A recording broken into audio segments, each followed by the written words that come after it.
Hi guys, hope you're all well. This is Ulas. Today we'll be studying the muscles of the pectoral region. Guys, we'll be studying the muscles under these headings. The muscles mainly and the fascia, which is the pectoral fascia and the clavipectoral fascia. Let's get started guys. See here, this is the image of a exposed torso of a man. See here. Guys, in dissection we have seen it right. Whenever we're dissecting, we remove the skin, then we find the superficial fascia which has fat. Then we remove the superficial fascia, we find the deep fascia. We remove the deep fascia, we find muscles, isn't it? Something similar happens here too. We remove the skin and superficial fascia, then we find this. This is the anterior end and this is the posterior end. See here guys, the deep fascia of the pectoral region is called the pectoral fascia. See, this green line is the pectoral fascia, isn't it? It extends all the way, covering the pectoralis major muscle. According to some theories, it even covers the posterior region of the pectoralis major muscle, isn't it? Now, see here guys, this here is first is the pectoral fascia. This is the pectoral fascia, then is the pectoralis major muscle. Then comes the posterior layer of the pectoral fascia. Then comes the clavipectoral fascia. Clavipectoral fascia includes these two muscles, subclavius and the pectoralis minor. We'll be studying that in detail. Okay guys, let's start with the first muscle of the pectoral region, that is the pectoralis major. Why do we call it pectoralis major? Because pectus is the chest, major is the bigger muscle of the chest is the pectoralis major. Okay, we'll be studying it in the headings of origin, insertion, nerve supply and action. What is the meaning of origin? Origin is the least movable end of a muscle. Insertion is the most movable end of a muscle. Guys, in some online website when you search, they'll be given attachments. Why is that? Because the movement of the joint is dependent largely on the position of the person with respect to a muscle. See here, like this is the flexion of elbow caused by biceps and brachialis. But if I'm holding a strong rod here, then I have to move towards it.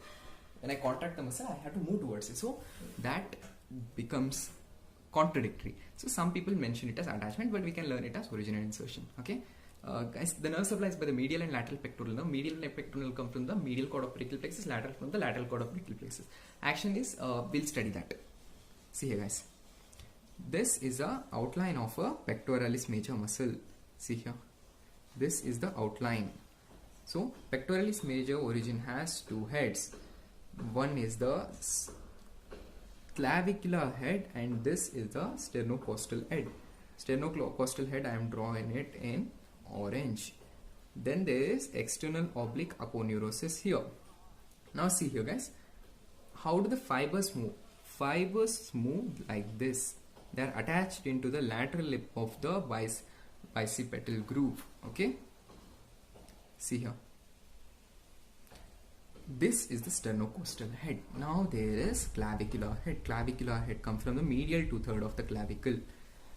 See here, the fibers are attached like this. Downwards, see, the sternocostal head upwards, clavicular head downwards. So gradually it is becoming downwards. It is just like the muscle is twisting like this, twisting. So that is a spiral muscle. The pectoralis major is a spiral muscle. Okay guys, there is one more interesting thing, that the muscle also takes origin from the 2nd to 6th costal cartilages. Some even mention it as 1st to 6th. Okay, guys, during our first year, our dear dissection ma'am, Dr. Veena Vidyashankar taught us this. When we exposed the pectoralis major, she asked us to put our hand below the major and feel for something. That was the sternocostal origin from the costochondral junction. So when we put that, we could feel that there was some there are some, what can I say guys, we could feel the origin. There were like some gaps, like our fingers would be restricted by the costochondral origin of the pectoralis major. Okay, guys, this was the attachments and nerve supply. What is the action of pectoralis major? See, pectoralis major is here, shoulder joint is here. It's causing the shoulder joint, so it will cause action on the shoulder joint. Okay, now see here. If it contracts, this is flexion, this is extension. Will it cause flexion or will it cause extension? Obviously it will cause flexion. Then here this is medial rotation, this is lateral rotation. If it contracts, will it cause medial rotation or lateral rotation? Obviously medial rotation. Then there is abduction and adduction. Abduction, adduction. So if this contracts, will it cause abduction or adduction? Obviously adduction. So those were the actions of pectoralis major. There are few more actions. These were the main actions, guys. The flexion, the adduction and medial rotation of shoulder joint. It is also important in climbing. Okay, that's why when we do pull-ups, our chest muscles also develop. Then let's go to the next muscle, guys. The pectoralis minor. Pectoralis is the pectus is the chest, minor is the smaller muscle of the chest. Originating from the 3, 4, 5 ribs near the costochondral junction. Insertion is to the coracoid process. Then nerve supplies from medial and lateral pectoral nerves. Action is, we'll be studying that. Okay. See here, guys.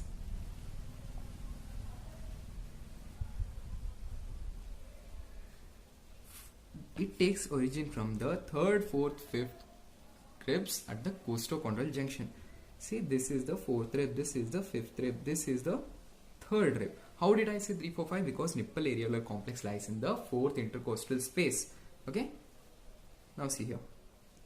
The origin is like this, like this, like this. And it is inserted into the coracoid process like this.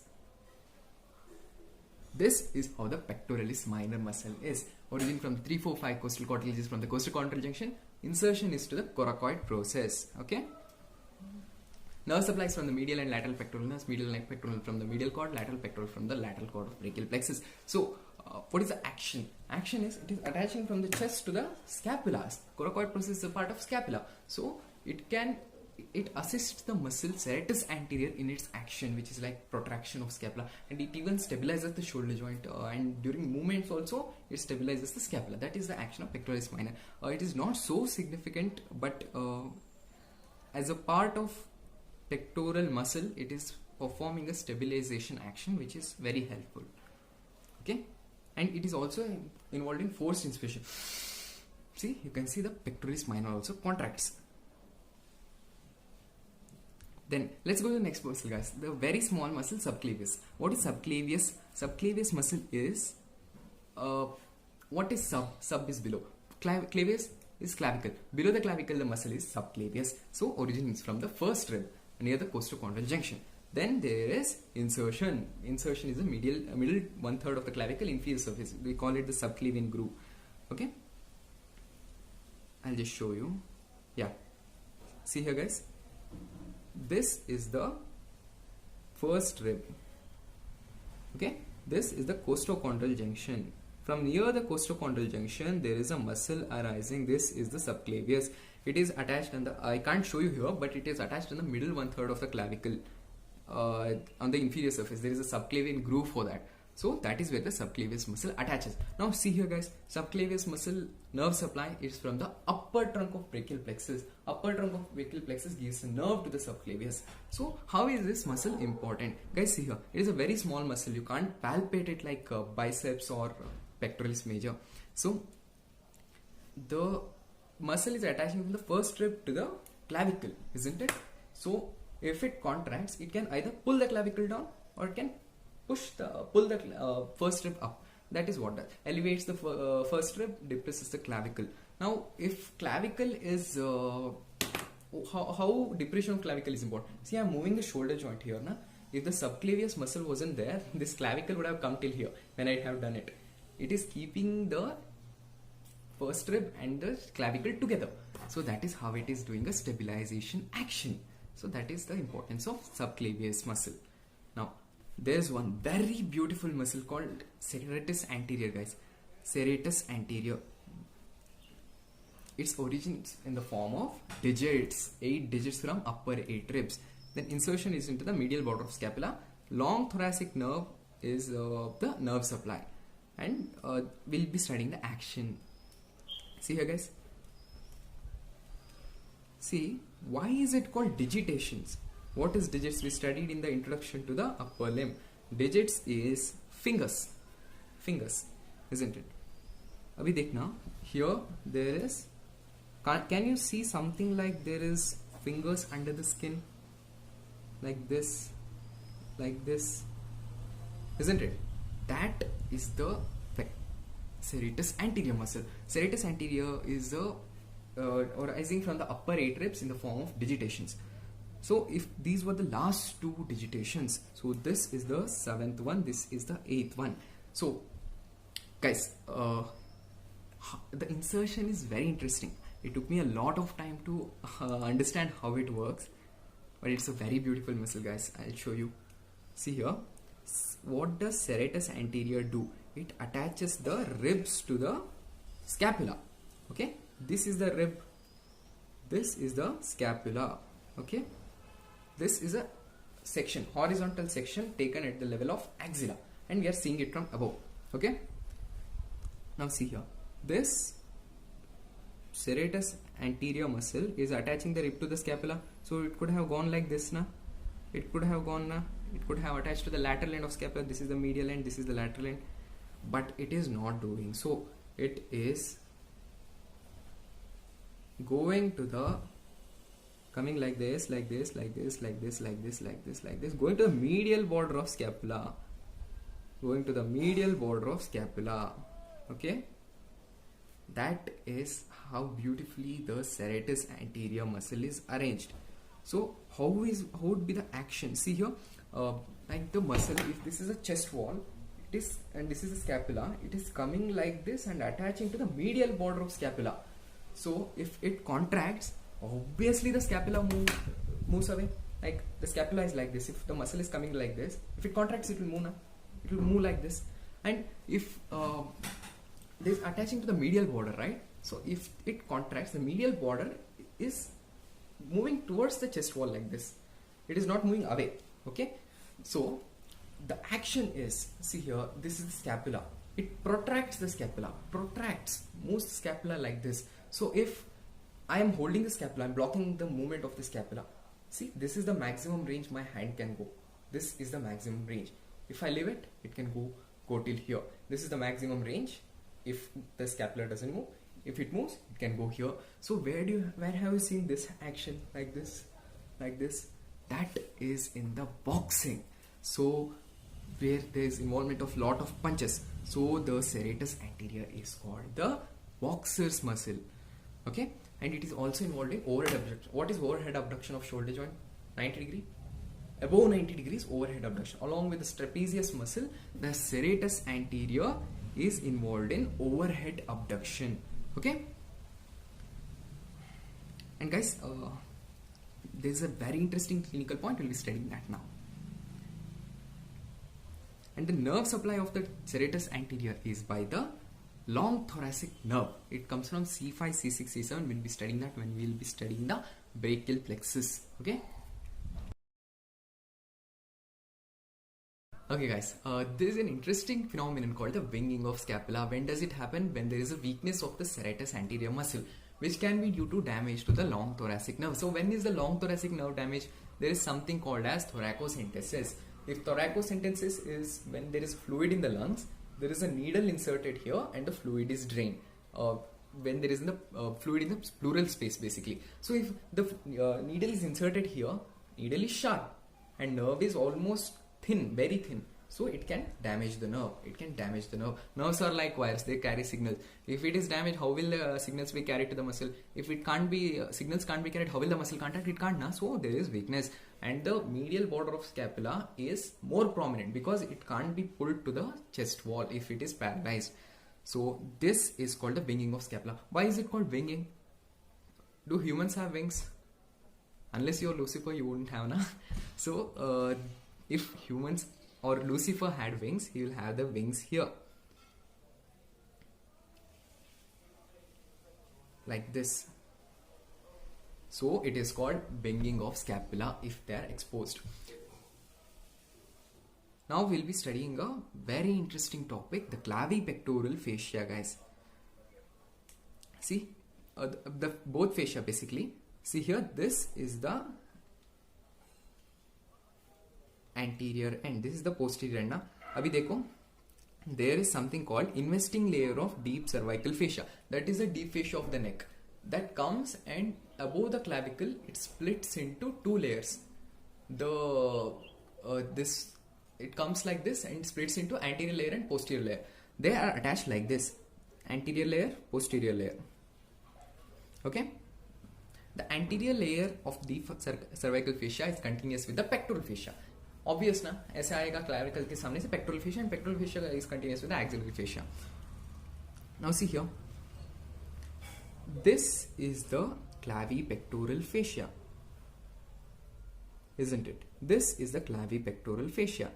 It is originating from the clavicle, and there is a muscle below the clavicle. What is the muscle below the clavicle? Subclavius. Subclavius, it is covering the subclavius, then going. It is covering the subclavius, then going below, and it is splitting into two. It is coming like this, going below, splitting into two to cover the pectoralis minor muscle. Then it goes down, and it is called the suspensory ligament of axilla. Suspensory ligament of axilla. What is axilla? Axilla is the armpit. It's called a pit because it's like a dome, na? It's not like a flat thing. See here, this is the axilla. Axilla is like a dome, isn't it?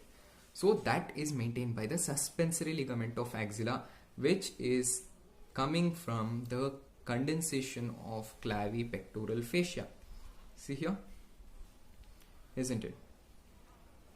This was the vertical extent of the clavipectoral fascia. Okay guys, let's study the horizontal extent of the clavipectoral fascia. The horizontal extent is from the medial end of the clavipectoral fascia is from the costoclavicular ligament. This is the costoclavicular ligament.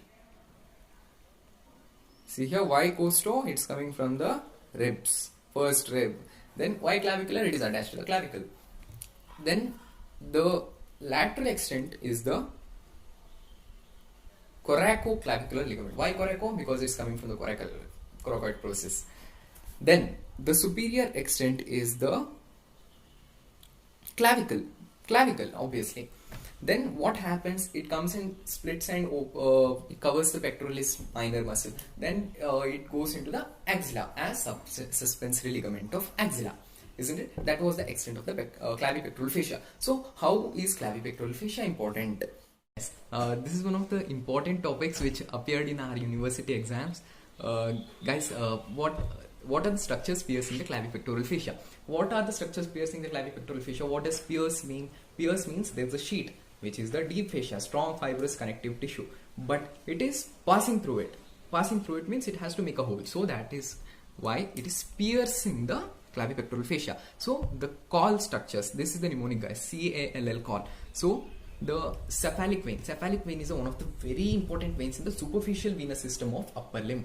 Okay, we'll be studying that when we enter the arm and the forearm. Okay, then there is thoracoacromial artery. Thoracoacromial artery is a branch of the second part of axillary artery. Thoracoacromial artery gives 4 branches. Pectoral is one of them. So that supplies the pectoralis major muscle. Then there is lateral pectoral nerve. Lateral pectoral nerve is a branch from the lateral cord of brachial plexus, which supplies the pectoralis major and the pectoralis minor muscle. Then there are lymphatics. Lymphatics from what? From the breast and the anterior wall, basically. So those pierce the clavipectoral fascia, and we'll be studying that when we are discussing the chest. I mean the inner part of the thorax. Okay. Guys, there's a very interesting clinical point in this class. In pectoralis major, there's a syndrome called Poland syndrome. Okay, a Poland syndrome is a congenital absence of pectoralis major, and most of the time, what happens? If it happens in a female, there will be congenital absence of the breast on that side. So that amastia, if a female is found with amastia, one of the causes can be the Poland syndrome. Okay.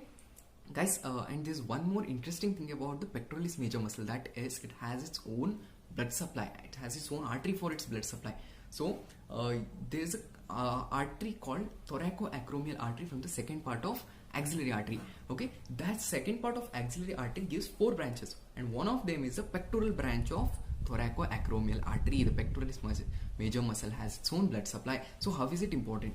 Guys, sometimes what happens in severe burns or trauma, there can be loss of a part of the arm here or any other part of the body. So that time what happens, the see here, the pectoralis major, which has its own blood supply, so the muscle can be removed here and it can be cosmetically reconstructed to the area. The area can be cosmetically reconstructed by the pectoralis major muscle. So if there is why not other tissues? If the muscle doesn't have its own blood supply and we reconstructed it somewhere, so then the muscle doesn't have blood supply, it won't get food, it will die, so there will be necrosis of that area. So this is one of the beauty of the pectoralis major muscle. It can be reconstructed at a different part of the body to recover that part. Okay guys, if you have any doubts, please post it in the comment section. This was it for today, and all the best guys.